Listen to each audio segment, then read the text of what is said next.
तर माळशेजच्या रेंजमध्ये जुन्नरमधला एक अपरिचित दुर्ग आहे. तर नमस्कार मंडळी, जय शिवराय. आता आपण आहोत सिंधुळा नावाच्या किल्ल्यावर. तर इथून खूप सारा सह्याद्री दिसतो आणि तो खूप सुंदर आहे, अप्रतिम आहे. तर सर्वात आधी आपण जुन्नर प्रांत पाहूया, जुन्नरमधलं काय काय दिसते.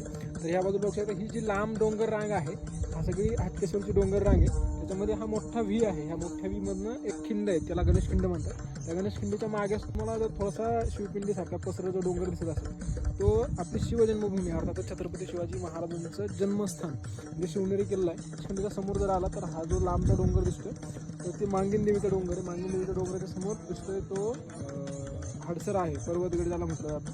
त्यानंतर हा सगळा मशाडीचा डोंगर म्हटलं जातं. थोडंसं पुढे आला तर हा निमगिरी हनुमंतगड आहे. आता सगळ्यात लास्ट टोक तुम्हाला दिसत असेल बेरकासारखं थोडंसं, तर तो म्हणजे ढाकवा आहे. तर त्याच्या थोडंसं पुढे आलं तर डोंगर रांगे दावड्या डोंगर याला म्हटलं जातं. तर तो वनदेव त्याला म्हटलं जातं.